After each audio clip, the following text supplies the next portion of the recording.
শরীর থেকে যখন নাপাক হয়ে যায়, শরীরটা সঙ্গে সঙ্গে অজু গোসল তায়াম্মুম যখন যেটার প্রয়োজন সেটা করে নাপাক থেকে পাক হয়ে যায়। বলে কারণটা কি? ইয়া রাসূলুল্লাহ, ওই নাপাক অবস্থায় যদি জানা জানি মৃত্যু হয়ে গেলে নাপাক দেহ নিয়ে আল্লাহর কাছে কিভাবে দাঁড়াবো? কিছু বুঝতে পারছেন? আর আমাদের মধ্যে এমন ব্যক্তি আছে, স্বামী স্ত্রী রাত 12টার সময় নাপাক হয়েছে, স্বামী স্ত্রী রাত 12টায় নাপাক হয়েছে, পরের দিন সকাল বেলা 2টোর সময় বাজার ঘুরে জলকর ঘুরে এসে ও গোসল করে পাক হচ্ছে, তাও গোসলের 3টে ফরজ আদায় করেনি, সাবান দিয়ে খালি ডলতেছে। গোসলের 3টে ফরজ আগে জানুন কি কি? গড়গড়া সহ কুল্লি করা, নাকের নরম গোস্ত পর্যন্ত পানি পৌঁছানো, 3 নাম্বার সারা শরীরটা ভালো করে ধৌত করা। হাতে ধরে বলে যাচ্ছি, আগে নাপাক থেকে পাক হন। চলো আচ্ছা, ও গোসল যখন হলো তায়াম্মুমটাও বলে দিই, কোরআনে আছে তায়াম্মুমের ফরজ 3টে। কি কি? 1 নাম্বার হলো কি? নিয়ত করা। 2 নাম্বার কি? মুখ ফামসাহু বিউজুহিকুম, মুখমণ্ডল মোসা করা। 3 নাম্বার ওয়াইদিকুম, হাত মোসা করা। তাহলে অজু হলো গোসল, এই তায়াম্মুম হলো গোসল হলো। আর অজুরটা আর কেন বাদ থাকে? অজুরটাও শুনে নি। অজুর ফরজ 4টে। কোরআনে কোথায় লেখা আছে? সূরা মাইদার মধ্যে 6 নম্বর পারা 7 নম্বর পৃষ্ঠা 1ম নাম্বার লাইন। হে ঈমানদার বান্দাগণ, ইজা কুমতুম ইলাস সালাত, তোমরা যখন নামাজে দাঁড়াবে, ফাগসিলু ওয়ুজুহাকুম, তোমরা তোমাদের মুখমণ্ডল ভালো করে ধৌত করবেন। বাপেরা বাপেরা একটু ভালো করে শুনে নিন, দেখে নিন, শিখে নিন, বুঝে নিন, জেনে নিন। আমার বাক্যগুলো মনে রাখবেন। দেখে নিন, শিখে নিন, বুঝে নিন, জেনে নিন। এই কথাগুলোর গুরুত্ব আছে কিন্তু। মুখমণ্ডল কতদূর ধৌত করবেন দেখে নিন। এই চুলের গোড়া থেকে নিয়ে থুতনি পর্যন্ত, এ কানের লতিকা থেকে নিয়ে অপর কানের লতিকা পর্যন্ত ভালো করে ধৌত করবেন। যাদের ঘন দাড়ি আছে একটু খেলাল করে নেবেন। লোমের গোড়া যদি শুকনো থাকে অজু হবে না, ওই অজুতে নামাজ পড়লে কবুল হবে না। আমাদের অজু হলো 2 রকমের। করকম 2 রকম। একটা হলো শীতকালে অজু, একটা গরমকালে অজু। গরমকালে অজু করতে গিয়ে কল আর মোটে ছাড়ছে না, ঠিক না বেটি? আর শীতকালে কলের ধারে থাকতেও চায় না। বাবা বাড়ি থেকে ভাববেন, কথাগুলো বাস্তব বললাম। চলো এবার আসছি। এবারে নবীজি বেলালকে বললেন, আর একটা কি করো? বলছে 1 নাম্বার নাপাক থেকে পাক হয়ে যায়। বলে আর একটা কি করো? ইয়া রাসূলুল্লাহ, শরীরটা যখন পাক হয়ে যায়, মসজিদে নববীতে ঢুকে 2 রাকাত তাহাজ্জুদুল ওযুর নামাজ আদায় করি। তো ভালো। নবীজিকে এবার জাহান্নাম দেখানো হচ্ছে। জাহান্নাম, তো জাহান্নামের দরজা খোলা হয়েছে। জাহান্নামের দরজার কাছে 19 জন ফেরেশতা আছে। কটা? 19টা ফেরেশতা। বাপ, আমি যে তাফসিরটা লিখছি, আমার লেখা তাফসিরের নাম হলো তাফসিরে আবু বকর সিদ্দিক। তো ওই তাফসিরে সূরা তাহরিমের 6 নম্বর আয়াতের তাফসির করতে গিয়ে অনেক আলোচনা করা আছে। 19 জন ফেরেশতা আছে জাহান্নাম গেটে। তো এবারে করেছে কি, জাহান্নামের গেটটা খোলা হয়েছে। খুলতে নবীজি দেখতে পাচ্ছেন জাহান্নামের গেটেই নবীজি দেখতে পাচ্ছেন যুবক আর যুবতীদের লজ্জাস্থান থেকে পূজার রক্ত বেরোচ্ছে, পূজার রক্ত। আর তারা খুব চিৎকার করছে। আল্লাহ নবী পাশে জিবরাইলকে বললেন, মান হাউলাগি ইয়া আখি জিবরাইল, ও ভাই জিবরাইল, এরা কারা? জিবরাইল বললেন, হাউলাগি উম্মাতুকা ইয়া রাসূলুল্লাহ, এরা হলো সব আপনার উম্মত। নবীজি চমকে গেলেন, আমার উম্মত? এদের এরকম শাস্তি হচ্ছে কেন? এরা কারা? জিবরাইল বললেন, আজ্জুনাত, এরা হলো ব্যভিচারকারী নারী আর পুরুষ, পৃথিবীতে জেনা করে বেড়াতো। বাবাজি এখন দাড়িটা পেকে গেছে, 60 বছর বয়স হয়ে গেছে, মনে করেছেন অনেকবার হজ করেছেন, ওমরা করেছেন, তাহাজ্জুদ পড়েন, মনে করলেন ভালো হয়ে গেলেন। একবার অতীতের কথা খেয়াল করুন তো, যখন আমার বয়স 20 বছর ছিল, এই এলাকার কোনো মেয়েকে আপনি তো ভালো রাখেননি, এখন ফেরেস্তা মার্কা হয়ে গেছেন। অতীতের কথা খেয়াল করে চোখের পানি ফেলুন।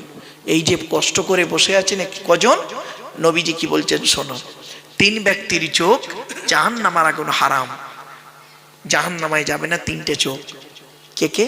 হরিবাতিন নারু আলা সালাসাতে আয়ুনিন। 1 নাম্বার হলো আইনুন বাকাত মিন খসিয়াতিল্লাহ, যে চোখটা নাকি নিজের পাপের কথা খেয়াল করে চোখের পানি ফেলে, ওই চোখ কোনোদিন জাহান্নামায় যাবে না।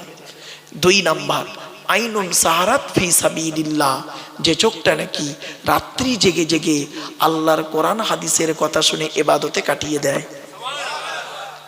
আপনি বেকার বসে আছেন, কি ভাবলেন? 3 নাম্বার চোখটা হলো আইনুন গদ্দাত আম্মাহারিমিল্লাহ, খারাপ জিনিস থেকে যে চোখটা ফিরিয়ে আনে, ওই চোখ কোনোদিন জাহান্নামায় যাবে না। কিছু বুঝতে পারছেন?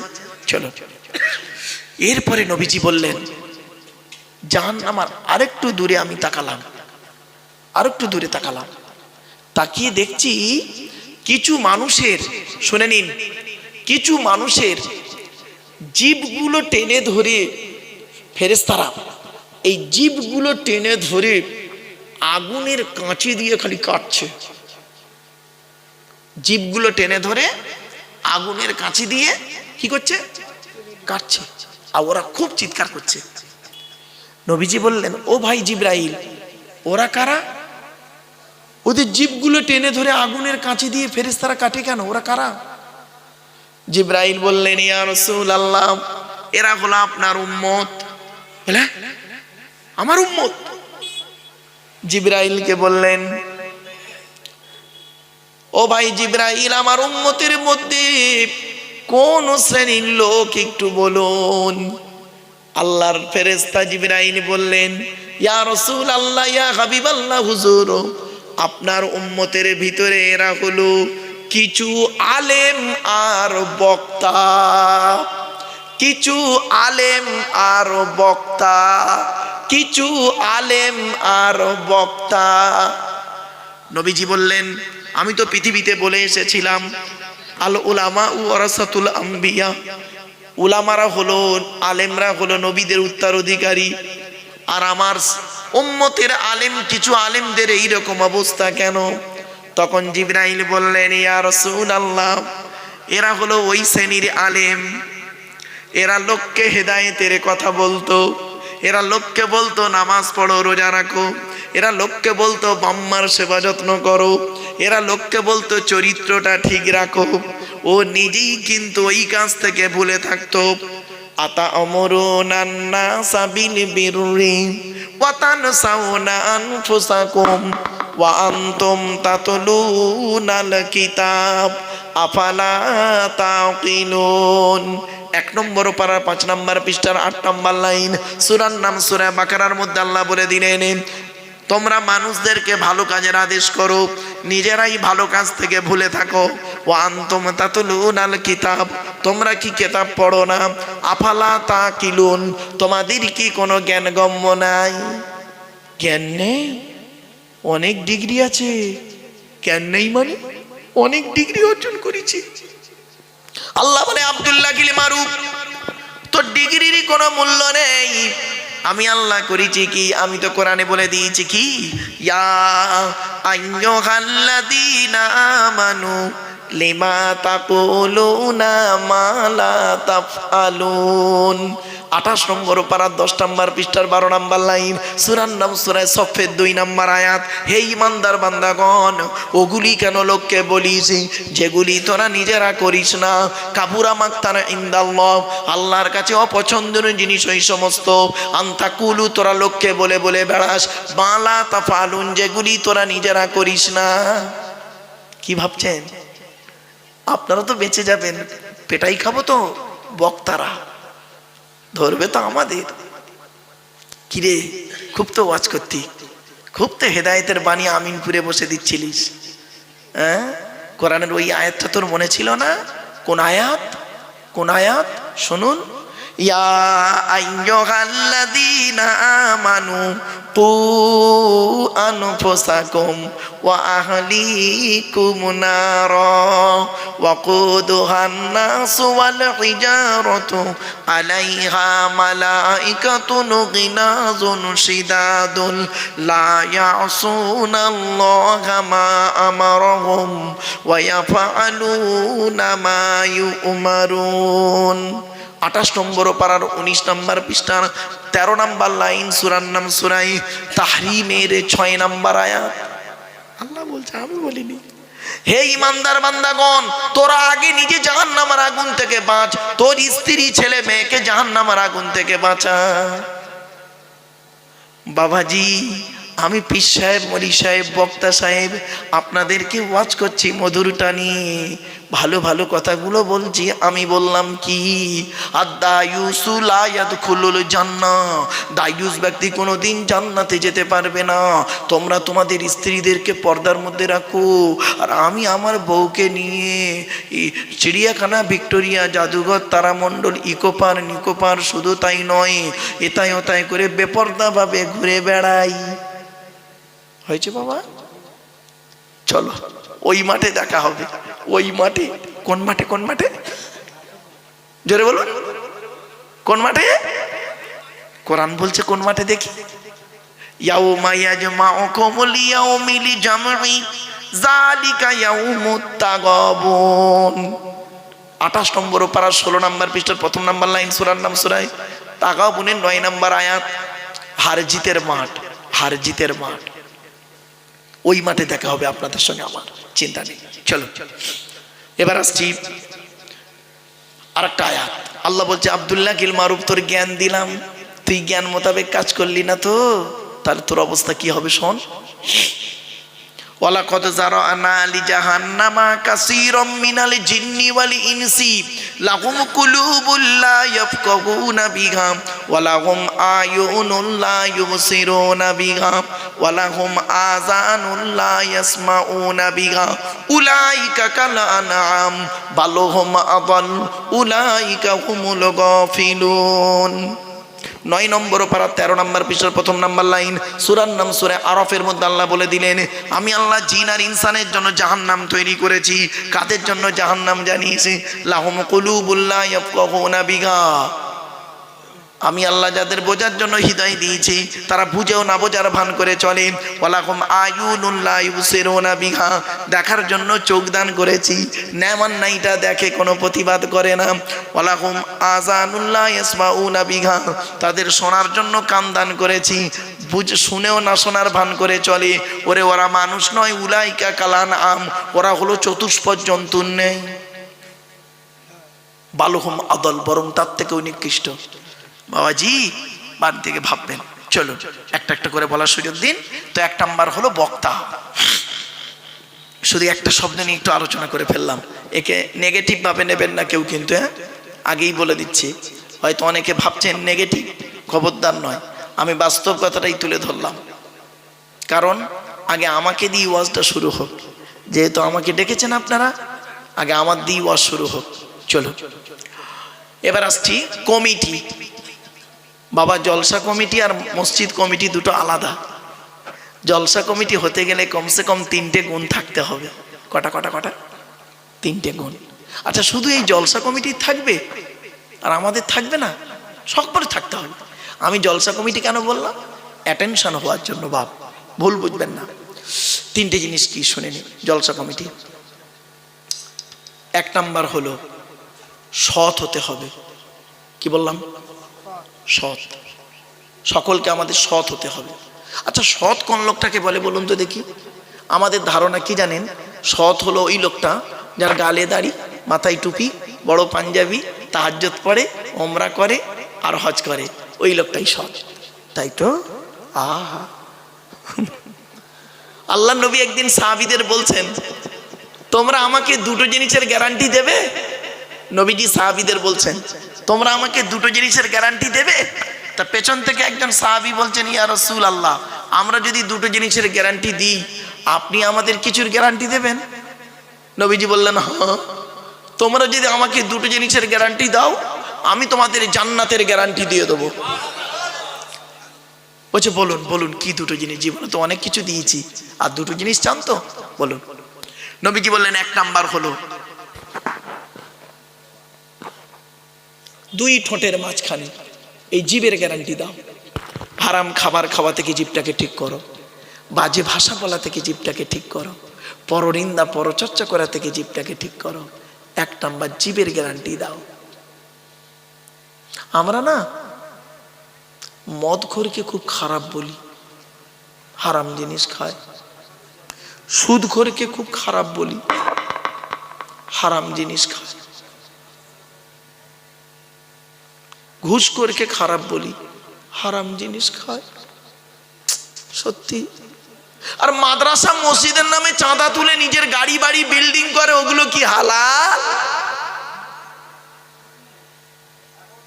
মাদ্রাসা মসজিদের নামে বাবা কত পীর সাহেব মলি সাহেব আছে গো বাবা, মাদ্রাসার নামে মাদ্রাসাই নেই, মসজিদই নেই, তাদের নামে চাঁদা তুলে গাড়ি বাড়ি বিল্ডিং, ইলাহি কারবার চলছে। চলো কবরে। আল্লাহর কোরআন বলছে, আল্লাহর কোরআন বলছে, ইন্নাল্লাযীনা ইয়াকুলুনা আমওয়ালাল ইয়াতামা যুলুমান ইন্নামা ইয়াকুলুনা ফি বুতুনিহিম নারা ওয়া সায়াসলাউনা সাঈরা। 4 নম্বর পারা 17 নম্বর পৃষ্ঠা 14 নম্বর লাইন, সূরার নাম সূরা নিসা 10 নম্বর আয়াত। নিশ্চয়ই যারা ইতিমের মাল খেয়ে নেয়, নিশ্চয়ই যারা ইতিমের মাল খেয়ে নেয়, গরিবের মাল যারা খায়, ইতিমের মাল যারা ভক্ষণ করে, ওরা ওদের পেটে নরকের আগুনগুলো ঢোকাতে শুরু করে। আমি আল্লাহ ওদের জন্য সাঈর নামক জাহান্নাম নির্ধারিত করে রেখে দিয়েছি। বাপ মারা গেছি, বাপ মারা গেছে, চাচা বেঁচে আছে, ছোট ছোট ভাইপোদের সম্পত্তি চাচা নিজের নামে রেকর্ড করে বসে আছে। উনি হাজি সাহেব, হাজি সাহেব হজ করেছে, হুকমের কারেন্ট নিয়ে পাকা চালিয়ে তাহাজ্জুদের নামাজ পড়ছে। চুরি করা কারেন্টে পাকা চালিয়ে তাহাজ্জুদ। বাহ বাহ বাহ বাহ বাহ। আর একটা হাদিস শুনবেন, মেশকাতের হাদিস, মুসলিমেও আছে, আবু তুফাইল থেকে হাদিসটা রিওয়ায়াত। আল্লাহর নবী বলেছেন, ওই সমস্ত লোকেদের প্রতি আল্লাহর গজব, লানাল্লাহু মান সারাকা মানারাল আরদি, যারা জমির আল কেটে কেটে জমি বাড়িয়ে নেয়। কত আলচোর চাচা বসে আছে এখানে, আল্লাহই ভালো জানে। বাবা ভেড়ি নিয়ে যে কি কারবার চলছে তার কোনো ঠিক নেই। ভেড়ির মাছ যে কিভাবে চুরি হচ্ছে মলি সাহেব কিনছে, বুঝতে পারছেন বাবা? চলো একটা একটা খালি বলতে দিন আমাকে, অসুবিধা হচ্ছে আপনাদের? চলুন তাই না,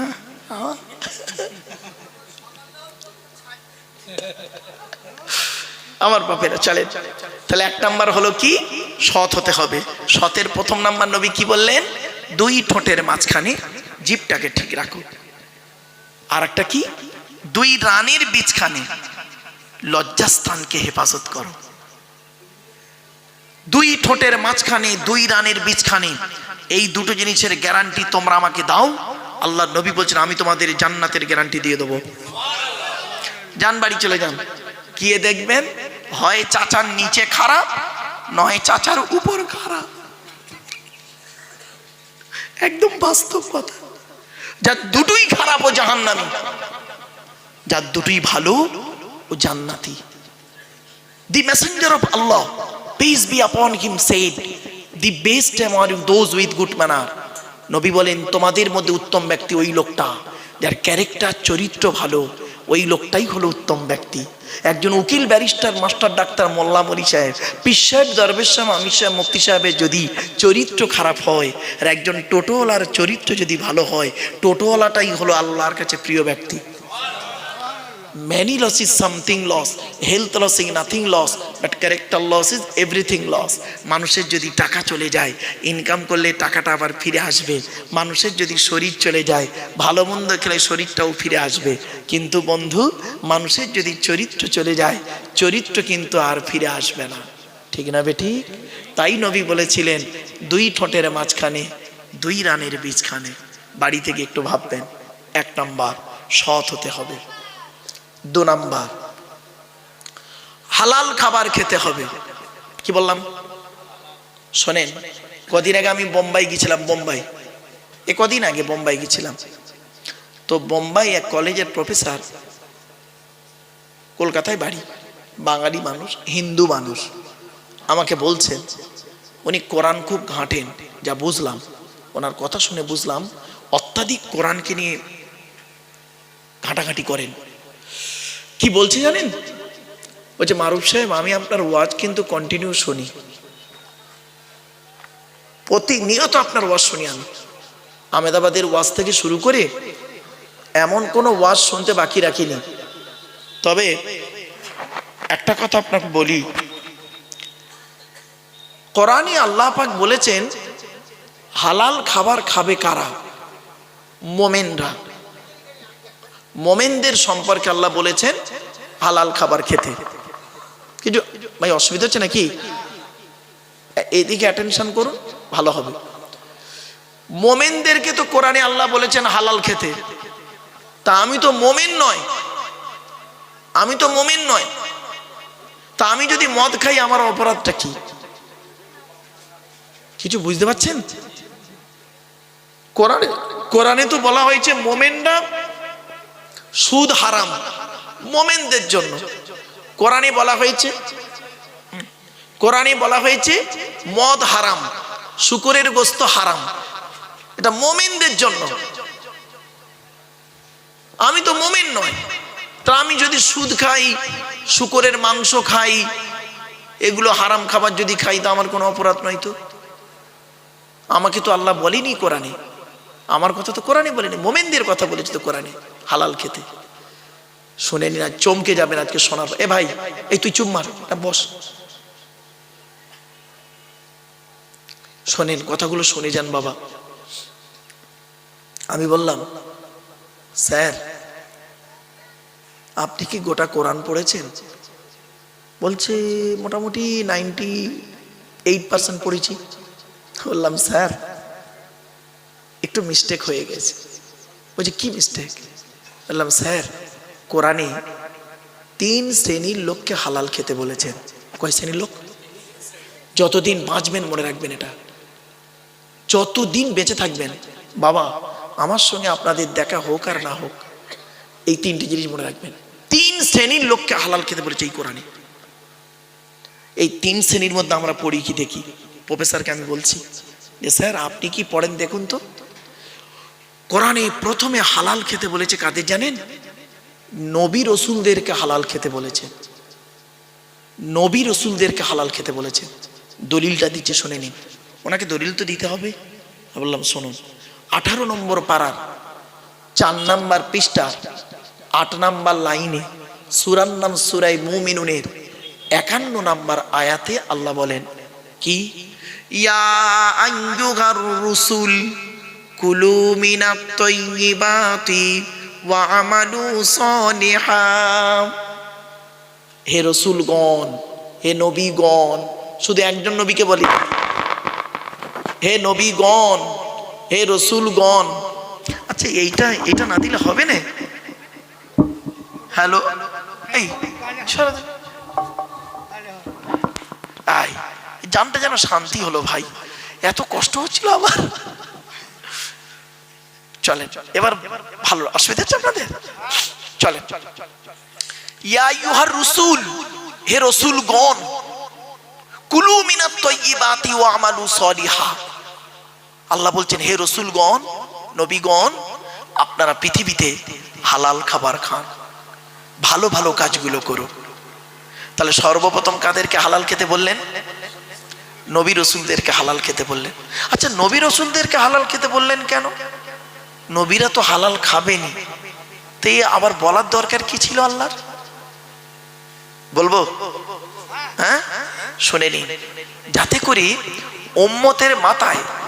উম্মতের মাথায় এটা না ঢুকে যায় নবী মানে যা খুশি তাই, রসুল মানে যা খুশি তাই। পীর সাহেব মানে যা খুশি তাই, মলি সাহেব মানে যা খুশি তাই। কোরআন 8 নম্বর পারা 10 নম্বর পৃষ্ঠা 9 নম্বর লাইন, সূরার নাম সূরা আরাফ। ফালানাসআলান্নাল্লাযীনা উরসিলা ইলাইহিম ওয়ালানাসআলান্নাল মুরসালিন। আল্লাহ পাক বলছেন প্রত্যেক নবী রাসূলদেরকে আমি আল্লাহ কিয়ামতের মাঠে জিজ্ঞাসা করব, আপনাকে পৃথিবীতে নবী করে পাঠিয়েছিলাম, আপনি আপনার দায়িত্ব পালন করেছিলেন?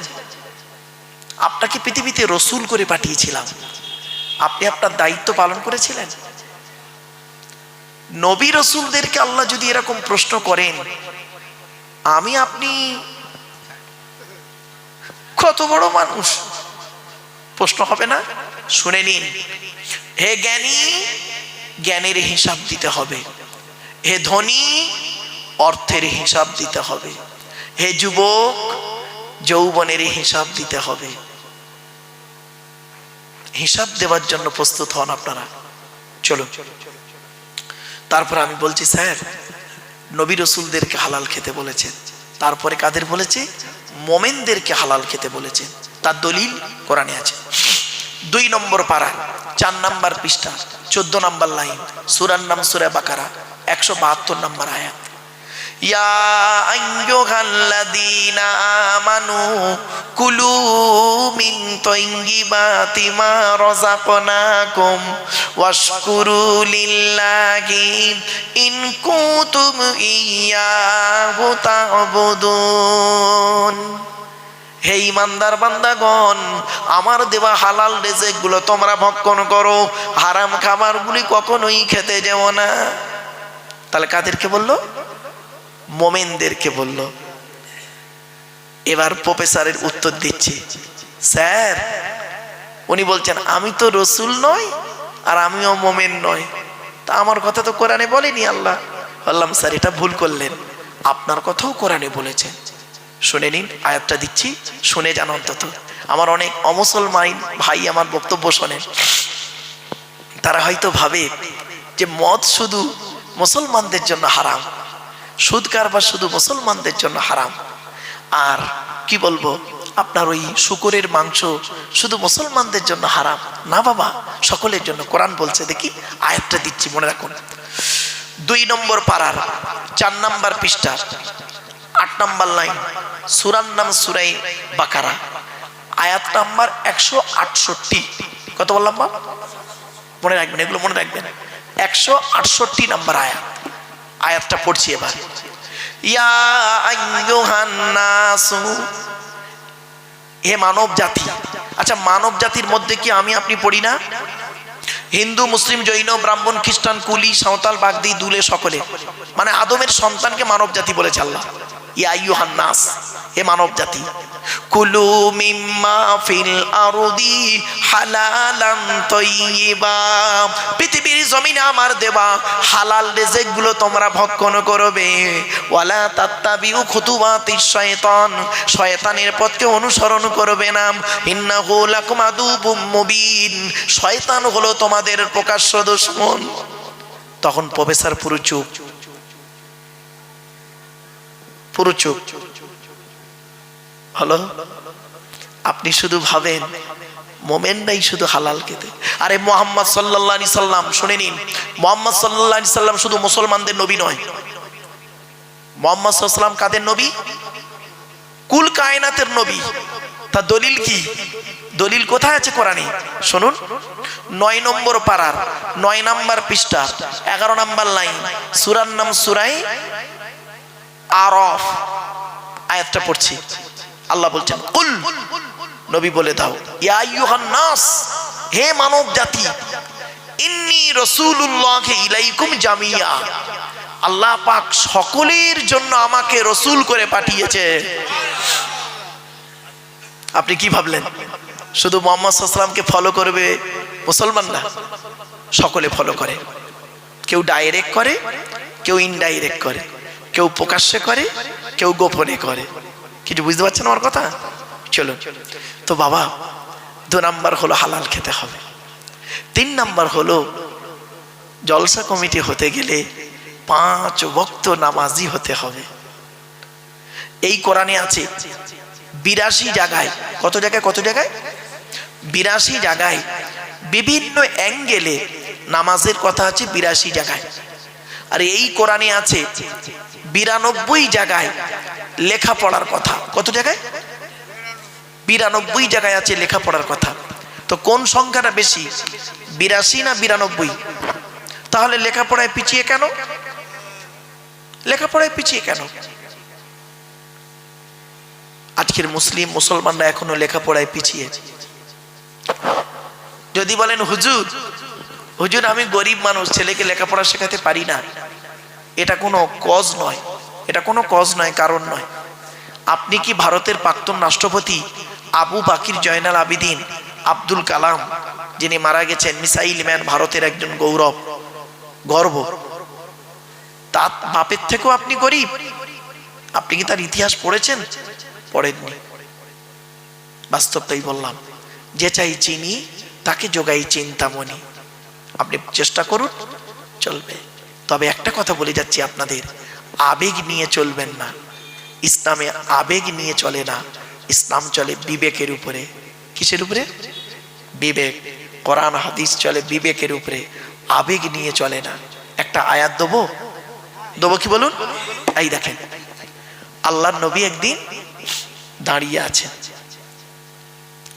সাহাবীদেরকে বলছে, শোনো শোনো একটা কথা বলি, তোমরা আমাকে ওই পূর্ববর্তী নবীদের উম্মতদের মতো ভক্তি করতে গিয়ে জাহান্নামী হইও না।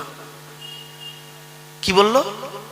পূর্ববর্তী নবীদের উম্মতেরা তারা তাদের নবীদেরকে ভক্তি করতে গিয়ে জাহান্নামী হয়েছে, ওই রকম ভক্তি তোমরা মুহাম্মদকে করো না। তখন সাহাবীরা বলছেন, ইয়া রাসূলুল্লাহ, আগেকার যুগের নবীর উম্মতেরা তারা তাদের নবীকে ভক্তি করতে গিয়ে জাহান্নামী হয়েছে? বলছে হ্যাঁ, অনেকেই জাহান্নামী হয়েছে। বলছে একটু দয়া করে খুলে বলুন না। ব্যাস, সঙ্গে সঙ্গে আলোচনা চলছে, আমার আল্লাহ জিবরাইলকে পাঠালেন। জিবরাইল এলেন, কোরআনের এই আয়াতটা তখন নাজিল হয়ে গেল। কি? ওয়াকালাতিল ইয়াহুদু উযাইরুন ইবনুল্লাহ ওয়াকালাতিন নাসারাল মাসীহু ইবনুল্লাহ। 10 নম্বর পারার 10 নম্বর পৃষ্ঠার 11 নম্বর লাইন, সূরার নাম সূরা তাওবার 30 নম্বর আয়াত। এর বাংলা মানে কি? ইহুদিরা গো বাপ, ইহুদিরা উজাইর বলে একজন নবী ছিল, নাম শুনেছেন? উজাইর নবী ছিলেন একজন। উজাইর নবীর গোটা তাওরাত মুখস্থ ছিল। উজাইর নবীর গোটা তাওরাত মুখস্থ ছিল। এখন তাওরাতটা কি আপনাদের একটু খুলে বলি। ইহুদিদের হেদায়েতের জন্য আল্লাহ পাক মুসা নবীর উপরে 40 দিনের ভিতরে একটা কিতাব পাঠিয়েছিলেন। কিতাবটার নাম হলো তাওরাত। আচ্ছা, সেই তাওরাত কিতাব কত পারা? 1000 পারা। কত কত কত? 1000 পারা তাওরাত কিতাব। আর তাওরাত কিতাব কবে নাজিল হয়েছে? রমজান মাসে 6 তারিখে। কত তারিখ? 6 তারিখ, মাথায় রাখুন। তো উজাইর নবীর তাওরাত কিতাব মুখস্থ ছিল। তো ইহুদিরা উজাইর নবীকে ভক্তি করতে করতে করতে করতে অতি ভক্তি করতে গিয়ে লাস্টে কি বলল শুনবেন? এই উজাইর নবী নয়, উজাইর নবী নয়। বলছে কে? উজাইর তাহলে কে? উজাইর আল্লাহর বেটা। নাউজুবিল্লাহ বলুন। হলো হলো তো? আল্লাহ কি বলছে? আল্লাহর পরিচয় কি? আল্লাহর পরিচয় 4টি। আল্লাহ নিজে বলছেন কোরআনে, আল্লাহর পরিচয় 4টি। উল নবী তুমি বলো, হুয়াল্লাহু আহাদ, সে আল্লাহ হলেন একক। আল্লাহুস সামাদ, আল্লাহ হলেন অমুখপেক্ষী। আল্লাহ কারোর মুখপেক্ষী নয়, সারা পৃথিবী তার মুখপেক্ষী। 3 নাম্বার, লাম ইয়ালিদ ওয়া লাম ইউলাদ, আল্লাহ কাউকে জন্ম দেয়নি, আল্লাহকেও কেউ জন্ম দেয়নি। কিছু বুঝতে পারছেন? ওরা কি বললো? উজাইর আর ওমাল ওয়ালাম ইয়াকুল্লাহু কুফুয়ান আহাদ, আল্লাহর সমকক্ষ কেউই নেই। ব্যাস, উজাইর। ইহুদিরা কি বললো? উজাইর আল্লাহর বেটা। ব্যাস, শেষ। এবার খ্রিস্টানরা কি করলো? ওই আয়াতে আছে ওয়াকালাতিন নাসারাল মাসীহু ইবনুল্লাহ, খ্রিস্টানরা বলল ঈসা নবীকে, খ্রিস্টানরা এই নাসারারা খ্রিস্টানরা ঈসা নবীকে ভক্তি করতে করতে করতে করতে এত ভক্তি করে ফেললো, তিনটে দলে বিভক্ত হলো। কোরআনে আছে সালিসুন সালাসা, তিন দলে বিভক্ত হলো। কি একদল কি বললো শুনবেন, এই ঈসা নবী নয়, ঈসাকে নবী বলো না তোমরা। তা কি ঈসা নিজেই আল্লাহ, নাউজুবিল্লাহ বলো। এবার আরেক দল বলছে ওদের মধ্যে, আল্লাহ হলে তো এত দেরিতে এলো কেন? যেমন প্রশ্ন, আল্লাহ হলে এত দেরিতে এলো কেন? আল্লাহ না। তা কি তুই কি বলছিস? আল্লাহর বেটা, নাউজুবিল্লাহ বলো। দুটো দল হলো। আরেক দল বলল হয় না, ঈসা আল্লাহও নয়, আল্লাহর বেটাও নয়, তবে কে? আল্লাহর নবী, আল্লাহর বান্দা। এরাই হলো অরিজিনাল ঈসাই নাসারা। এদের ছেলে মেয়েদের সঙ্গে আমাদের ছেলে মেয়েদের বিয়ে দেওয়া জায়েজ। ওরা যদি কুরবানি করে ওই কুরবানির গোশত আমাদের খাওয়া জায়েজ। আর এই সংখ্যা ঈসা নবীর জামানায় ছিল মাত্র 12 জন। কতজন? 12 জন। 12 জন ছিল। ঈসা নবীকে যখন চৌথা আসমানে তোলা হয়, যে ঘরটার ভিতরে ঈসা নবী ছিলেন, ওনার কাছে 12 জন ব্যক্তি বসেছিলেন। সে ওই 12 জন, বুঝলেন বাবা? এবার ঈসা নবীর উপরে যে কেতাব পেল তার নাম কি? ইনজিল, তাই তো, যাকে বলে বাইবেল। ইনজিল কেতাব কবে এলো? রমজান মাসের 18 তারিখে, 18ই রমজান। আচ্ছা, ইনজিল কেতাব কত পারা? 27 পারা। কত? 27 পারা। আর তাওরাত কত পারা বললাম? 1000। আর একটা কেতাব এসছে, সে কেতাবটার নাম হলো জবুর কেতাব। জবুর কেতাব কবে এসেছে? আচ্ছা, এই ইনজিল কেতাবটা এলো কবে বললাম বাপ? 18ই রমজান। আর তাওরাত কেতাব এসছে 6ই রমজান। আর জবুর কেতাব এসছে 8ই রমজান। 150 পারা। কত? 150 পারা। এবারে আসছি, আমার হাতে যে কেতাবটা আছে, এই কেতাবটার নাম কি? কোরআনুল মাজিদ। এই কেতাবটা কবে এলো শুনে নিন। 610 খ্রিস্টাব্দে। কত কত কত? 610 খ্রিস্টাব্দে 1 ফেব্রুয়ারি সোমবার। 610 খ্রিস্টাব্দে 1 ফেব্রুয়ারি সোমবার। আচ্ছা, আজকে তারিখটা কত আছে? 18ই ডিসেম্বর 2025 সাল। কি বার? বৃহস্পতিবার। আজকের বাড়ি যাবেন, বাড়িতে গিয়ে 18ই ডিসেম্বর 18/12/2025 লিখবেন। আর নিচেই লিখবেন 1-2, মানে 1 ফেব্রুয়ারি 1-2 610 মাইনাস করবেন, কতদিন আগে কোরআনে এসে পেয়ে যাবেন। আমি একদম ইংরেজি সাল তারিখ বার বলে দিলাম। এই কোরআন হলো 30 পারা, এলো মুহাম্মদ সাল্লাল্লাহু আলাইহি ওয়াসাল্লামের উপরে। এ কোরআন কবে এলো? কোরআন বলছে শাহরু রমাদান আল্লাযী উনজিলা ফীহিল কোরআন, রমজান মাসে কোরআন আমি নাজিল হয়েছি। আবার যদি কোরআনকে প্রশ্ন করি, কোরআন তুমি বলো রমজান মাসে নাজিল হলে ঠিকই, কে তোমাকে পৃথিবীতে আনলো? কোরআন বলছে তোরা আমাকে প্রশ্ন করছিস, আমি কোরআনই উত্তর দিচ্ছি। নাজালা বিগির রুহুল আমিন, আমাকে রুহুল আমিন ফেরেশতা জিবরাইল নিয়ে এসেছে। আবার যদি প্রশ্ন করা হয়, কোরআন তুমি বলো জিবরাইল ফেরেশতা আনলো, তুমি কি রবীন্দ্রনাথের লেখা কোনো বইটই? কোরআন বলছে ফালতু কথা বলবি না, আমি কোথা থেকে নাজিল হয়েছি জানিস? তানজিলুম মির রাব্বিল আলামিন, আমি আল্লাহর তরফ থেকে নাজিল হয়েছি। আবার প্রশ্ন করো, কোরআন তুমি রমজান মাসে নাজিল হলে কবে হলে? 30 দিনে তো মাস। কোরআন বলছে শুনবি, ইন্না আনজালনাহু ফি লাইলাতিল কদর, আমি কোরআন লাইলাতুল কদরের রাতে নাজিল হয়েছি। তাহলে আল্লাহর তরফ থেকে এলো, জিবরাইল নিয়ে আসলো, লাইলাতুল কদরের রাতে এলো। এখন কার উপরে নাজিল হয়েছে? মুহাম্মদ সাল্লাল্লাহু আলাইহি ওয়াসাল্লামের উপরে নাজিল হয়েছে। কোরআনকে প্রশ্ন করুন, কোরআন কি সুন্দর উত্তর দিচ্ছে দেখুন। ওয়াল্লাযীনা আমানু ওয়া আমিলুস সালিহাত ওয়া আমানু বিমা নুযিলা আলা মুহাম্মাদিন ওয়া হুয়াল হাক্কু মির রাব্বিহিম। সূরা মুহাম্মদ 26 নম্বর পারার 6 নম্বর পৃষ্ঠার প্রথম নম্বর লাইন। আমি কোরআন মুহাম্মাদের উপরে নাজিল হয়েছি। এখন তো তৎকালীন যুগে না মুহাম্মদ নামটা প্রচুর ছিল, প্রচুর। কেন? তাওরাত কিতাবে আছে, জবুর কিতাবে আছে, ইনজিল কিতাবে আছে যে আখিরি জামানায় একটা নবী হবে, তার নাম হবে মুহাম্মদ। সেই জন্যে আরবের মানুষেরা করতো কি, ছেলে হলে যাতে আমার ছেলে নবী হয়, সেই জন্য তারা করতো কি মুহাম্মদ নাম রাখতো। তো মুহাম্মদ তখন অনেক। প্রশ্ন করুন, আচ্ছা মুহাম্মদ কোন মুহাম্মদ? কোরআন বলছে যাই তাই মুহাম্মদ নয়। কোন মুহাম্মদ? মুহাম্মাদুর রাসূলুল্লাহ। যে মুহাম্মদ রাসূল, ওই মুহাম্মাদের উপরে নাজিল হয়েছি। আচ্ছা মুহাম্মদ কি কারোর বাপ মা? বলছে না। তবে কে মুহাম্মদ? কে মুহাম্মদ? প্রশ্ন করুন, কি সুন্দর উত্তর দিচ্ছে দেখুন। মুহাম্মদ, আল্লাহ কোরআন বলছে মুহাম্মাদের পরিচয় নেবে, নিয়ে নাও।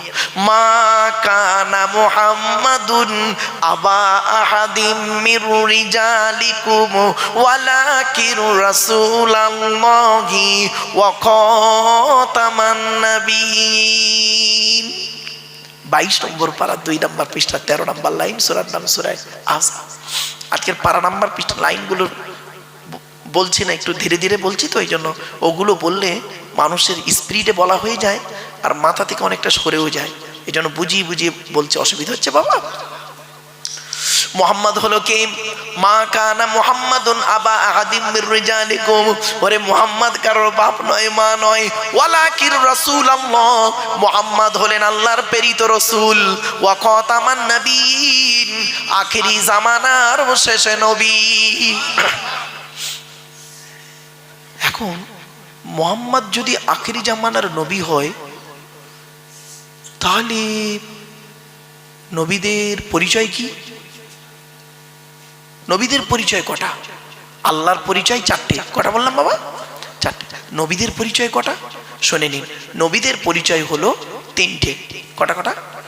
যতদিন বাঁচবেন এগুলো মনে রাখবেন। নবীদের পরিচয় 3টে। নবী হতে গেলে 3টে শর্ত। কি কি? 1 নাম্বার, যিনি নবী হবেন তার চরিত্র উত্তম হতে হবে।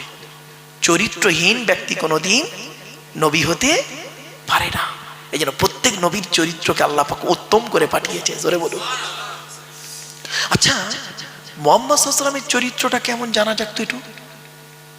আমি আব্দুল্লাহিল মারুফ যদি আপনাদের নবীর চরিত্র নিয়ে বলি, অমুসলমানরা না সহজে এটা মেনে নেবে না, ঠিক না বেটি? উনি মুহাম্মাদের দলের লোক, ধর্মের লোক, তাই মুহাম্মাদের চরিত্রের কথা মুসলমান আমাদেরকে শোনাচ্ছে। স্বাভাবিক কথা এটা। চলো অমুসলমানরা কি বলেছে একটু দেখি তো। অমুসলমানরা আমার নবী সম্পর্কে কি বলেছে দেখি, শুনুন। 1934 সাল, কত কত কত 1934 সাল, শান্তিনিকেতন নাম শুনেছেন? বীরভূম জেলার বোলপুরে শান্তিনিকেতন। শান্তিনিকেতন থেকে 10 কিলোমিটার দূরে একটা ছোট্ট মুসলিম গ্রাম। সেই গ্রামের কিছু মানুষ, তখন তো এত আলেম হাফেজ ছিল না, তো সেই গ্রামের মসজিদের ইমাম সাহেব উনি বললেন, একটা কাজ করবে তোমরা, কি একটা জলসা দেবে, নবী দিবস দেবে। তা বলছে সে কি করে হবে, বক্তা পাবো কোথায়? তা বলছে কেন, আমি একটু নবী সম্পর্কে আলোচনা করব, তোমরা একটু শুনবে। বলো ঠিক আছে তাই। এই কথাটা যখন এলাকায় যখন ছড়াছড়ি হচ্ছে চলছে, তখন হিন্দু ভাইয়েরা ওরা করলো কি, ওদের শিক্ষিত লোকেরা জলসা কমিটিকে, মসজিদ কমিটিকে বলল, এক কাজ কর, তোরা রবীন্দ্রনাথ ঠাকুরকে ইনভাইট কর, মানে রবি ঠাকুর যাকে বলে, রবীন্দ্রনাথ ঠাকুরকে ইনভাইট কর। আর উনি এসে তোদের নবী সম্পর্কে কিছু কথা বলবেন, আমরা গিয়ে শুনবো, আমরা যাব। তো ইমাম সাহেব দেখলো ভালো জিনিস, এলাকার ছেলেরাও দেখলো ভালো জিনিস। এখন রবীন্দ্রনাথ ঠাকুরকে দাওয়াত করেছে, শুনে নিন, রবীন্দ্রনাথ ঠাকুরকে দাওয়াত করেছে। দাওয়াত করার পর রবীন্দ্রনাথ ঠাকুর এসে মাইকের সামনে বক্তব্য দিচ্ছে। মুহাম্মদ সাল্লাল্লাহু আলাইহি সাল্লাম সম্পর্কে উনি 1.5 ঘন্টা বক্তব্য দিয়েছিলেন। কত কত কত 1.5 ঘন্টা বক্তব্য দিয়ে লাস্ট কি বলেছিল জানেন? আমি রবীন্দ্রনাথ ঠাকুর বলে গেলাম, এই পৃথিবীর জমিনে আমার চোখে সর্বশ্রেষ্ঠ মহামানব হলো আখিরি জামানার শেষ নবী। কি আশ্চর্য! ওই রবীন্দ্রনাথ ঠাকুর যখন চীনে গেছিলেন, চীন ইয়াংসে কিয়ান হাংগো নদীর তীরে চীন সভ্যতা গড়ে উঠেছে।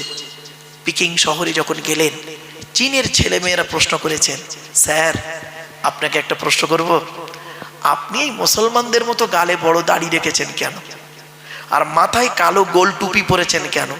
জানেন তো রবীন্দ্রনাথ মাথায় টুপি ছিল, আর হাঁটুর নিচে পর্যন্ত গোল পিরহান পরতেন কেন? এটা করলেন কেন?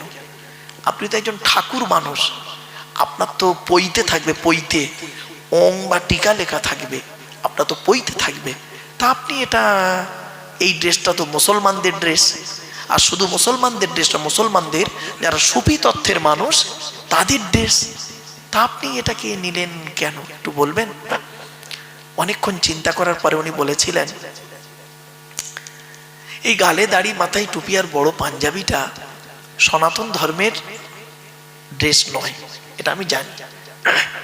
এই 3টে জিনিস না ইসলাম ধর্মের নবী মুহাম্মদ সাল্লাল্লাহু আলাইহি সাল্লামের আদর্শ থেকে আমি নিয়ে মেনে চলি।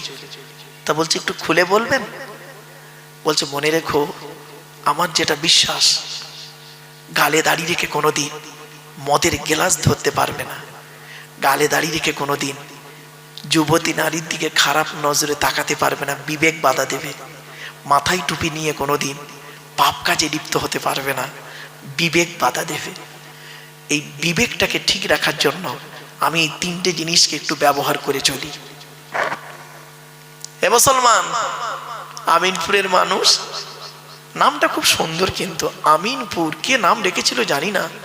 আমিন মানে কবুল হয়ে গেছে, পুর মানে গ্রাম, মানে এই গ্রামের লোকের কথা সব কবুল করে নিয়েছে আল্লাহ। বাবাজি, নামের বড়াই করো না কো, নাম দিয়ে কি হয়, নামের মাঝে পাবে না কো নামের পরিচয়। কি বুঝতে পারছেন কথাটা? নামের বড়াই করো না কো, নাম দিয়ে কি হয়, নামের মাঝে পাবে না কো নামের পরিচয়। মতি ঝিলে মতি নাই, মতি কোথায় রয়, মতি ঝিলে মতি নাই, মতি কোথায় রয়। ঢাকা শহর খোলা থাকে, ঢাকা নাহি হয়। নাম তার ঢাকা শহর, সবসময় খোলা। নাম মতিঝিল, গিয়ে দেখবেন খালি পায়খানা ভর্তি, বাঁশ বাগান। বাপেরা, বাস্তব কথা বললাম, চল এগিয়ে যায়, অসুবিধা হচ্ছে না তো? চলো। এরপরে আসছি আরেকজন ব্যক্তির উক্তি দিচ্ছি, লোকটার নাম শোনো। 2000, আজ থেকে 2600 বছর আগে লোকটা এসেছিলেন। কত কত কত 2600 বাপ, মানে প্রায় 2500 বছর আগে লোকটা এসেছিলেন পৃথিবীতে। লোকটার নাম ছিল গৌতম বৌদ্ধ, বৌদ্ধ ধর্মের প্রবর্তক। সিদ্ধার্থ থেকে গৌতম বৌদ্ধ হয়েছিল। উনি কি বলছে শুনবেন? উনি ওনার শিষ্যদেরকে একদিন বলছেন, আমার শিষ্যরা শোনো, আমার পরে একজন মানুষের আগমন ঘটবে, যার নামের প্রথম অক্ষর হবে মো, মো, শেষের অক্ষর হবে দ। তার নাম হবে মুহাম্মদ। আরবের মরুভূমি এলাকায় জন্ম হবে, আর মুহাম্মদ বাল্যকালে পিতামাতা হারা হবে। আর সেই মুহাম্মাদের চরিত্র যদি একটা পাল্লাই রাখা হয়, আর পৃথিবীর মানুষের চরিত্র যদি অপর পাল্লাই রাখা হয়, আমি গৌতম বৌদ্ধ বলে যাচ্ছি, মুহাম্মাদের চরিত্রের পাল্লাটা ভারী হয়ে যাবে। কথা আছেন? আরেকজনের উদাহরণ দেবো, অসুবিধা হচ্ছে আপনাদের না? আরেকজনের উদাহরণ দিচ্ছি, চলো। বইটার নাম হলো দি 100। কি বললাম বাবা? ওর বাংলা হলো 100 জন মনীষীর জীবনী। বইটার নাম হলো 100 জন মনীষীর জীবনী। আপনাদের বইটা কিনতে বলছি, আপনার বইটা কিনবেন, যেখানে পাবেন, বাংলায় বের হয়ে গেছে। হ্যাঁ হ্যাঁ হ্যাঁ, এই এখানে বইয়ের দোকানে পাবেন। এই যে কোনো কেতাব, মুসলিম কেতাবের দোকান আছে, ওদেরকে বলবেন, এই মাদ্রাসার লাইব্রেরি যেখানে আছে ওখানে কেতাব দোকান আছে, বলবেন 100 মনীষীর জীবনী। বইটার নাম দি 100। লোকটা, লেখকের নাম কি? Michael H heart. উনি একজন খ্রিস্টান, মুসলমান নন। তো ওই বইটায় উনি একজন খ্রিস্টান, তো উনি পৃথিবীর 100 জন মনীষীর জীবনী লিখেছেন। 100 জন লোকের জীবনী লিখেছেন। তা সেই 100 জন লোকের জীবনী পড়তে হয়েছে তবে তো লিখেছেন।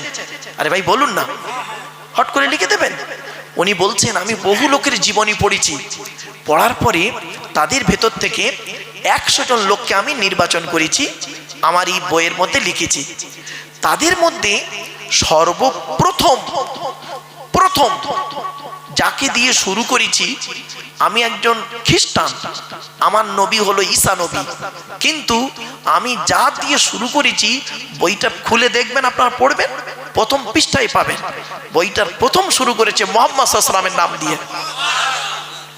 তো উনি যেদিন বইটা পাবলিশ করেন, সেদিন বড় বড় প্রফেসররা ওনাকে প্রশ্ন করছেন যে আপনি একজন খ্রিস্টান হয়ে খ্রিস্টান ধর্মটাকে ছোট করলেন, ঈসা নবীকে ছোট করলেন, ইসলাম ধর্মকে বড় করে দিলেন, মুহাম্মদ সাল্লাল্লাহু আলাইহি ওয়াসাল্লামকে বড় করে দিলেন, আপনি মুহাম্মাদের জীবনী দিয়ে শুরু করলেন, কেন খ্রিস্টান ঈসা নবীর জীবনী দিয়ে শুরু করা গেল নি?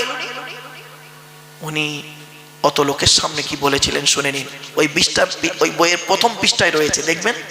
ঠিক সংক্ষেপে বলছি, বেশি লম্বা চওড়া নয়, কারণ টাইমের ব্যাপার আছে, বোঝাতে হবে। উনি বলছেন, আমি বহু লোকের জীবনী পড়েছি, ঈসা নবীর জীবনী পড়েছি, মুসা নবীর জীবনী পড়েছি, নেপোলিয়ানের জীবনী পড়েছি, রামকৃষ্ণ পড়েছি, রবীন্দ্রনাথ পড়েছি, ফ্লোরেন্স নাইটিঙ্গেল পড়েছি, আপনার কি বলবো, সাথে সাথে বিবেকানন্দ পড়েছি, সব লিখেছি ওতে। দেখো, আইজাক নিউটনে পড়েছি, সব পড়েছি, দেখো ওতে লিখেছি, সকলের জীবনী দিয়েছি, ঈশ্বরচন্দ্র বিদ্যাসাগরও নাম দিয়েছি, দেখো। কিন্তু এতগুলো জীবনী পড়ে আমার ব্রেনে এসেছে, এতগুলো জীবনীর মধ্যে শ্রেষ্ঠ জীবনী হলো মুহাম্মদ সাল্লাল্লাহু আলাইহি ওয়াসাল্লামের জীবনী। তাই প্রথম মুহাম্মদকে দিয়ে শুরু করিস। বলছে, কি এমন পেয়েছেন মুহাম্মাদের জীবনীর মধ্যে? বলছে, দয়া করে আপনারা বইয়ের প্রথম পৃষ্ঠাটা উল্টান। তার সব লোক প্রথম পৃষ্ঠা উল্টে, বইটা পড়ো, প্রথম পৃষ্ঠাটা পড়ো। কি লিখেছে শুনবেন? শুনে নিন। আল্লাহর নবী মুহাম্মদ সাল্লাল্লাহু আলাইহি ওয়াসাল্লাম একদিন, ওনার বয়স হয়ে গেছে, নবীর দুধমার নাম কি ছিল? হালিমা। হালিমা মারা যাওয়ার 14 দিন আগের ঘটনা। কতদিন? 14 দিন আগে। আল্লাহ নবী বসে আছে, এমন সময় মা হালিমা আসছেন লাঠি ধরে ধরে, বৃদ্ধা মেয়ে ছেলে তো, হালিমা মরে যাবার 14 দিন আগে আসছেন। নবীজি দেখতে পেয়েছেন, দুধমা হালিমা আসছেন, কাছাকাছি এসছেন। আসার পরে উনি চিন্তা করছেন, কি করে বসতে দিই, কি করে বসতে দিই, কাছে তো কিছুই নেই। সঙ্গে সঙ্গে নবীজি গায়ে একটা চাদর মোবারক ছিল, নিজের গায়ের চাদরটা খুলে দুধমা হালিমাকে বিছিয়ে দিলেন বসতে। আচ্ছা, নবী মুহাম্মদ সাল্লাল্লাহু আলাইহি ওয়াসাল্লাম নিজের গায়ে চাদর খুলে বিছিয়ে দিলেন বসতে কাকে? কাকে? কোন মা? জোরে বলুন। দুধমা। নিজের মা নয়, নিজের মা আমিনা তো সে 6 বছর বয়সে মারা গেছে। দুধমা। আরে মুসলমানের বাচ্চা, তুমি নবীর ভক্ত? তুমি নবীর ভক্ত দেখাচ্ছ? তোমার নবী করেছে কি, তার দুধমাকে নিজের গায়ে চাদর খুলে বিছিয়ে দিয়েছে, আর তোমার মা এলে পাটি তুলে নাও। লজ্জা করে না? তোমার মা ঘুমায় চ্যাটায়ে আর তুমি ঘুমাও খাটে, লজ্জা করে না? তুমি আবার বলো আমি নবীর ভক্ত, মার ভালোবাসি। লজ্জা করা উচিত। তোমার মা ঘুমায় চ্যাটায়ে মাদুরে, আর তুমি ঘুমাও খাটে, তুমি বসো দামি চেয়ারে আর তোমার মা বসে কাঠের পেড়ে, তুমি আবার বলো আমি ভালো মানুষ। যদি বললেন হুজুর আপনি কি করতেন? বাবা আমার আব্বা মা দুজন দুটো চেয়ারে বসতেন, সব থেকে দামি চেয়ার কিনে দিয়েছিলাম বাম্মার জন্য, সে চেয়ার স্মৃতিস্বরূপ আজও রয়েছে। সব থেকে দামি চেয়ার। আমার আম্মা আমাকে বলছে আব্বা এত দামি চেয়ার কেনে? আমি সেই বড় বড় অফিসে গিয়ে দেখেছি এত দামি চেয়ার। বলছে না মা, সেই দামি চেয়ার আমি বসি না, ওই চেয়ার আমি মাঝে মাঝে একটু বসে কোরআন তেলাওয়াত করি। আব্বাজি যে চেয়ারে বসতেন সে চেয়ারটা আজও রয়েছে। শুনে আচ্ছা এই কথাটা আমি মাকে বলেছিলাম, আব্বাকে বলেছিলাম। বলছে আব্বা এত দামি চেয়ার কেনা দরকার ছিল না। আপনাদের কি বলছি, কেন করবেন? কোরআন। আল্লাহ নবীর কাছে একজন সাহাবী এসেছেন, মদিনার সব থেকে ধনী লোক। আমিনপুরের সব থেকে ধনী লোকের চিনি না, আমি জানি না বাবা, তো মদিনার সব থেকে ধনী লোক, লোকটার নাম হলো আমর জামু। কি বললাম বাবা? নামটা মনে রাখবেন, আমর জামু রাদিয়াল্লাহু তাআলা আনহু। উনি নবীজির দরবারে আসছেন। নবীর ডান দিকে আবু বকর সিদ্দিক রাদিয়াল্লাহু তাআলা আনহু বসে আছেন, বাম দিকে হযরত ওমর রাদিয়াল্লাহু তাআলা আনহু বসে আছেন। হযরত আবু বকর বলছেন ইয়া রাসূলুল্লাহ, ওই দেখুন এলাকার সব থেকে ধনী লোকটা আসছে, আমর জামু। আচ্ছা একটা কথা আপনাদের বলি, আবু বকরের সঙ্গে নবীজির সম্পর্ক কি ছিল? শ্বশুর জামাই। আচ্ছা আবু বকর শ্বশুর, নবী হলো জামাই। কে বড়? কে বড়? আপনাদের ধারণা ভুল, শুনে নিন। দুনিয়ার দিন রাত্রির গণনার বয়সে সম্মানের দিক থেকে তো নবী বড়ই, দুনিয়ার দিন রাত্রির গণনাতে নবী বড় আবু বকরের থেকে। ক বছরের বড়? শুনে নিন, 2 বছর 2 মাস 10 দিনের। আবু বকরের থেকে নবীজি 2 বছর 2 মাস 10 দিনের বড় হলো নবীজি। আপনাদের ধারণা ছিল শ্বশুর বড় হয় জামাই ছোট হয়, তাই তো না বাবা, না। শোনে, 2 বছর 2 মাস 10 দিনের বড় হলো আবু বকর। তো হযরত আবু বকর বলছেন ওই আমর জামু আসছে। নবীজি বললেন দাঁড়াও, ওকে আসতে দাও, আসতে দাও। এলো, সালাম করলেন নবীকে। নবী বললেন বসো, বসছি। কিছুক্ষণ পরে আমর জামু রাদিয়াল্লাহু তাআলা আনহু কি বলছেন শুনুন। আমর জামু রাদিয়াল্লাহু তাআলা আনহু কি বলছেন শুনুন। কি হয়েছে বাবা? ও বাবা আপনি উঠে আসেন একটু স্টেজে, এই সরে বসেন একটু বাবা। থাক থাক থাক থাক থাক, ছেড়ে দেন। ও বাবা একটা কথা বলি, আল্লাহ বলছেন তোর অঙ্গগুলো সব ভালো দিয়েছি, তোর অঙ্গগুলো ভালো দিয়েছি, তুই আল্লাহকে শুকরিয়া আদায় কর। কত মানুষ আছে কানে শুনতে পায় না, মুখে বলতে পারে না, চোখে দেখতে পায় না, আল্লাহ তো আপনার সব ভালো দিয়েছে, শুকরিয়া আদায় করুন আল্লাহর কাছে। চলো এবার আমর জামু রাদিয়াল্লাহু তাআলা আনহু কি বলছেন শুনুন। ইয়া রাসূলুল্লাহ, আল্লাহ আমাকে অনেক টাকা দিয়েছে, অনেক অর্থের মালিক করেছে, তো টাকা পয়সা কোথায় ব্যয় করে গেলে আল্লাহ খুশি হবে যদি একটু বলতেন, তাহলে সেই জায়গায় টাকা পয়সা একটু ব্যয় করে চলে যেতাম মরণের আগে। আচ্ছা ওনার উদ্দেশ্যটা ভালো না খারাপ? ভালো কথা, যে মরে যাওয়ার আগে টাকা পয়সাগুলো সেখানে ব্যয় করে চলে যাব। ব্যাস উনি বলে বসে আছেন, কোরআনের আয়াত নাজিল হচ্ছে। এই আয়াতটা তখন নাজিল হলো ওনাকে কেন্দ্র করে। শুনে নিন একটা কথা বলি আপনাদের, নবীর সাহাবীরা নবীকে জীবনে 17টা প্রশ্ন করেছে। কটা কটা কটা? 17টা এ কোরআনে আছে। আর বাকি যত প্রশ্ন করেছে ইহুদি, নাসারা, খ্রিস্টান, বেঈমান, মুশরিকরা, সাহাবীরা নবীকে প্রশ্ন করেছে জানার জন্য 17টা। মোট কটা? এটা মাথায় রাখবেন, 17টা প্রশ্ন করেছে মোট, কোরআনে আছে। ব্যাস উনি বললেন টাকা পয়সা কোথায় ব্যয় করলে আল্লাহ খুশি হবে একটু বলে দিন নবীজি। নবীজি চুপ করে আছেন। জিবরাইলকে আল্লাহ বললেন জিবরাইল চলে যাও। জিবরাইল এলেন, কোরআনের আয়াতটা নাজিল হয়ে গেল। কি? ইয়াসআলুনাকা মাযা ইউনফিকুন কুল মা আনফাকতুম মিন খায়রিন ফালিল ওয়ালিদাইনি ওয়াল আকরাবিন। 2 নম্বর পারার 12 নম্বর পৃষ্ঠা 13 নম্বর লাইন, সূরার নাম সূরা বাকারা।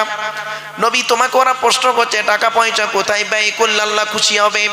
নবী, তুমি বলে দাও টাকা পয়সা সর্বপ্রথম তোমরা তোমাদের বুড়ো বুড়ি বাপ আর মায়ের পিছনে ব্যয় করবে, আল্লাহ খুশি হয়ে যাবে। সর্বপ্রথম টাকা পয়সা কার পিছনে ব্যয় করতে বললো? বল বল বল বলো। বাম্মার পিছনে। আর আপনি কি করেছেন? মায়ের ওষুধ কেনার পয়সা দেয় না, শাশুড়ির হজে নিয়ে যাচ্ছে জামাই, শাশুড়ির হজে নিয়ে যাচ্ছে জামাই। শুনে নিন, আগে চলে যাচ্ছেন নাকি ভাই? চলে যাচ্ছে? শাশুড়ির হজে নিয়ে যাচ্ছে জামাই। আগে ভালো জামাই ছেলে হন, আগে আপনারা ভালো ছেলে হন, পরে ভালো জামাই হবে। আমরা ভালো জামাই হতে পেরেছি, ভালো ছেলে হতে পারিনি। ভুল বললাম? আমার শ্বশুর আমাকে কি বলে জানেন? আমার জামাই খুব ভালো। আমার শাশুড়ি আমাকে কি বলে জানেন? আমার জামাই খুব ভালো। আর আমার জন্মদাতা বাপটা কি বলে শুনবেন? জন্মদাতা বাপটা, ও জন্ম দিয়ে পাপ করেছি। পেটে ধরা মাটা কি বলে শুনবেন? ওকে পেটে ধরে পাপ করেছি। কেন? যে মা ছোটবেলায় আমাকে আপনাকে কোলে করে আদরের চুমা দিল, কি এমন কাজ করলেন, কার মাধ্যমে করলেন যে সেই মার বাপ আর আব্বা বলে ডাকে না? শুনে নিন, 75 বছরের বুড়ো বাপটা যদি একবার 50 বছরের ছেলেটাকে আব্বা বলে একবার ডাকে, 75 বছরের বুড়ো বাপের আব্বা ডাকটা হলো আল্লাহর আরশে আজিমের ডাক। কি ভাবলেন? চলো তো মুহাম্মদ সাল্লাল্লাহু আলাইহি ওয়াসাল্লাম করেছেন কি? ভুলে গেছেন নাকি? গায়ের চাদরটা খুলে বিছিয়ে দিয়েছেন। মা হালিমা বসেছেন। বসার পরে নবীজি জিজ্ঞাসা কেমন আছেন না আছেন সব জিজ্ঞাসা হচ্ছে। মা হালিমা কি বলছে শোনো, বাবা মুহাম্মদ আর মনে হয় বেশি দিন বাঁচবো না, বয়স হয়ে গেছে তো। তা বাবা একটা প্রশ্ন তোমাকে করব, একটা প্রশ্নের জন্য আমি এসছি বাপ তোমার কাছে। কি মা? বলে এই প্রশ্নটা আমার সারা জীবন কুরে কুরে খাচ্ছে। কি প্রশ্ন বলুন না? বলছে বাবা, তোমার মা আমিনা যেদিন তোমাকে আমার কোলে দিল দুধ পান করানোর জন্য, সেই দিন থেকে বাবা তুমি যতদিন আমার দুধ খেয়েছো, ডান দিকের স্তনটা তুমি খেতে, বাম দিকেরটা কোনোদিন খাওনি কেন? কি আশ্চর্য শোনেন, ডান দিকেরটা খেতে, বাম দিকেরটা খেতে না। আমি অনেকবার চেষ্টা করেছি বাম দিকের স্তনটা গালে দিতে, তুমি মুখ বন্ধ করে নিতে। আমি একদিন তোমার বাপ হারেস, নবীর দুধ বাপের নাম কি? হারেস, মানে হালিমার স্বামী। একদিন হারেসকে বললাম, প্রাণের স্বামী, এত বাচ্চার দুধ খাইয়েছি, এই বাচ্চাটা ব্যতিক্রম। প্রত্যেক বাচ্চা ডান দিক বাঁ দিক দুটো খায়, আমরা খাইনি, কিন্তু এই বাচ্চাটা ব্যতিক্রম মুহাম্মদ, এ ডান দিকটা খায় বাম দিকটা খায় না। কি বলছো? বলছে হ্যাঁ সত্য কথাই বলছি। সেই দিনে হালিমার স্বামী বলেছিলেন, হালিমা এ বাচ্চা জাতা বাচ্চা নয়, এ বাচ্চা জাতা বাচ্চা নয়। ব্যাস। তো বাবা একটু বলবে? নবীজি শুনে পুরো চুপ। কিছুক্ষণ পরে বলছে, মা আল্লাহ, আমার আল্লাহ আপনার বাম দিকের স্তনটা খাওয়াইনি তাই খাইনি, ডান দিকেরটা খাইয়েছে তাই খেয়েছি। বলছে বাবা ওটা তো লাস্ট কথা, কারণটা কি? মারাত্মক জিনিস। বলছে শুনুন, ডান দিকের স্তনটা আমি পান করতাম, আর বাম দিকের স্তনটা আমার দুধ ভাই আব্দুল্লাহ, আপনার পেটের ছেলে, আমার দুধ ভাই, ও বাম দিকটা খেত। আমি যদি সাধারণ ছেলেদের মতো ডান দিক বাম দিক দুটোই খেতাম তাহলে ভাইয়ের হক মারা হতাম। মুহাম্মদকে আল্লাহ কোনোদিন মায়ের পেট থেকে ভাইয়ের হক মারতে পাঠায়নি। এই ঘটনাটা লেখা আছে। আর আপনি কি করেছেন? লজ্জা করে না? বাম মরে গেছে, বড় ভাই বেঁচে আছে, ছোট ছোট ভাই বোনেদের সম্পত্তি, নাবালেগের সম্পত্তি নিজের নামে রেকর্ড করে বসে আছে। ঠিক না বেটি? আল্লাহর গজব পড়ে যাবে। বাস্তবটাই বলে গেলাম বাপ। কথাগুলো শুনতে একটু খারাপ লাগছে বুঝি, অসুবিধা হচ্ছে?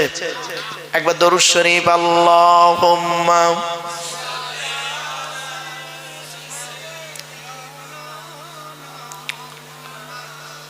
ওয়া আলা আলি সাইয়্যিদিনা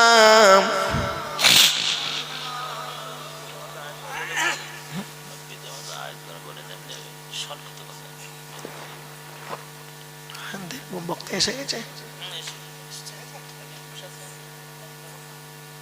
আচ্ছা ঠিক আছে, অসুবিধা হচ্ছে বাবা, আর একটু হবে, চলে শোনে।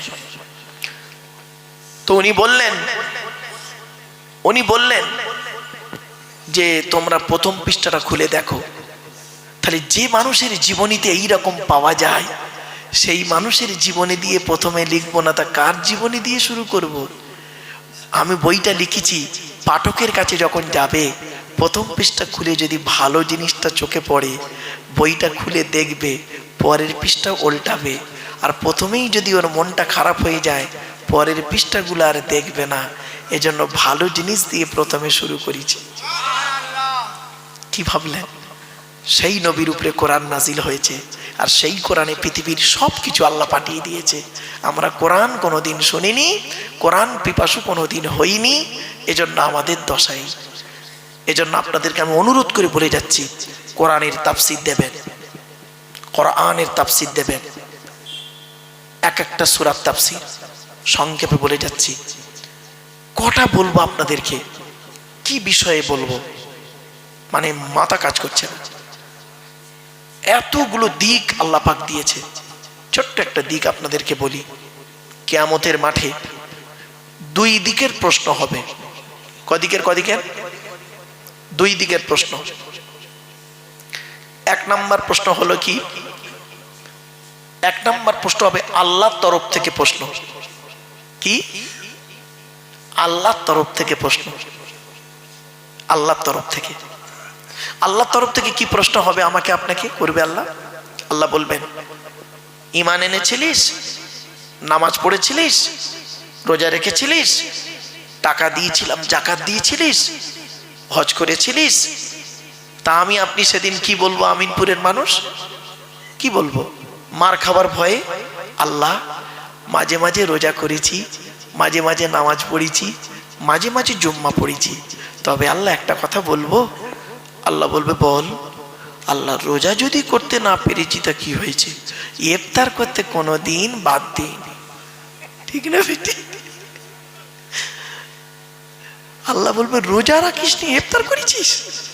তখন বান্দা বলবে আল্লাহকে, শোনে, বান্দা আল্লাহকে বলবে, আল্লাহ আপনার নবী তো পৃথিবীতে বলে এসেছিলেন রোজাদারের দুটো খুশি, একটা আল্লাহর দিদার আর ইফতারের সময়। তো রোজা করতে না পারে, ইফতার তো করেছি। যাক, তো সেদিন আল্লাহ পাক যদি আমাদের মাফ করেন তো মাফ হয়ে যাব, আর নইলে যদি বলেন তুই দাঁড়া তোর ব্যবস্থা হবে, তুই দাঁড়া তোর ব্যবস্থা হবে, ব্যাস হয়ে গেল। তো আল্লাহর তরফের প্রশ্ন, আল্লাহ দয়ালু দয়াবান, যদি মাফ করেন সেদিন পার হয়ে যাব। কেন? আল্লাহ কোরআনে বলেছেন, ইন্নাল্লাহা লা ইয়াগফিরু আন ইউশরাকা বিহি ওয়া ইয়াগফিরু মা দুনা যালিকা লিমান ইয়াশা। আল্লাহ বললেন শিরককারীর গুনাহ আল্লাহ মাফ করবে না। খবরদার বাপেরা, শিরিক করতে যাবেন না। শিরিক হলো কঠিন পাপ, শিরিক করবেন না। আল্লাহর সঙ্গে কোন ব্যক্তি বস্তুর তুলনা করার নাম হলো শিরিক। কিছু বুঝতে পারছেন? খবরদার, যেখানে শিরিকের গন্ধ আছে সেখান থেকে মা বোনেরা সরে আসবেন। শিরিক যেখানে আছে সরে আসবেন, কঠিন পাপ। ওয়াগফিরু মা দুনা যালিকা লিমান ইয়াশা, অন্য গুনাহ আল্লাহ মাফ করলে করতে পারেন। তো আল্লাহর তরফের প্রশ্ন, আল্লাহ যদি মাফ করেন সেদিন আমরা পার হয়ে যাব, আল্লাহর তরফ থেকে খালাস হব। ধরা আমরা পড়বো, এখানে যত বসে আছি, দাঁড়িয়ে আছি, জলসা কমিটি, বক্তা, শ্রোতা সব ধরা পড়বো আমরা। বান্দার তরফের প্রশ্ন, বান্দার তরফ থেকে আল্লাহ 10 রকম প্রশ্ন করবে। কটা কটা? এখানে যারা বসে আছেন ভালো করে শুনে নিন এই 10টা প্রশ্ন। আজকের বাড়ি যাবেন, বাড়িতে গিয়ে এই 10টা প্রশ্নের উত্তর খুঁজে বের করবেন। যদি উত্তর খুঁজে পান, মনে মনে সকালবেলা উঠে বলবেন ইনশাআল্লাহ আমি জান্নাতি। আর যদি উত্তর না পান, মরণ পর্যন্ত এই 10টা প্রশ্নের উত্তর খুঁজে বের করবেন। বলে গেলাম 10টা কি, শোনো। 1 নাম্বার, কিয়ামতের মাঠে প্রথম প্রশ্ন আল্লাহ করবে আমাকে আপনাকে, এদিকে আয়। স্বামী হিসাবে পৃথিবীতে কতটা দায়িত্ব পালন করেছিস বল। কি হিসাবে? এখানে অনেক স্বামী বসে আছে। স্বামী হিসাবে পৃথিবীতে কতটা দায়িত্ব পালন করেছিস? আল্লাহর নবী বললেন, এই স্বামীরা, তোমরা তোমাদের স্ত্রীদের কমসে কম 17টা শিক্ষা দান করিও। কটা কটা? 17টা শিক্ষা দান করিও। বউকে কটা শিক্ষা দিয়েছেন? একটাও তো দেননি। দয়া করে একটু শুনে যান অন্তত। 1 নাম্বার নবী বললেন, এই স্বামীরা, তোমরা তোমাদের স্ত্রীদেরকে এই শিক্ষা দান করবে, আসসালামু ক্বাবলাল কালাম। স্বামী স্ত্রী যখন কথাবার্তা বলবে, একে অপরকে সালাম দেওয়া নেওয়া করবে। আল্লাহর রহমত, মহব্বত, ভালোবাসা আল্লাহ বাড়িয়ে দেবে। বউকে সালাম দিচ্ছেন না, শালীকে সালাম দিচ্ছে, শালীকে। 2 নম্বরে বলা হলো, এই স্বামীরা, তোমরা তোমাদের স্ত্রীদেরকে এই শিক্ষা দান করবে, তারা যেন কোনোদিনই কাবা শরীফের দিকে মুখ করে কোনোদিন থুথু যেন না ফেলে। ও নিজে পান, তেরেঙ্গা, খৈনি, গুটকাকে কোন দিকে থুতু ফেলে আল্লাহই ভালো জানে। বউকে বলবে কেমন করে। 3 নম্বরে বলা হলো, এই স্বামীরা, তোমরা তোমাদের স্ত্রীদেরকে এই শিক্ষা দান করবে, তারা যেন কোনোদিনই কাবা শরীফের দিকে মুখ করে কোনোদিনই পেশাব পায়খানা যেন না ফেরে।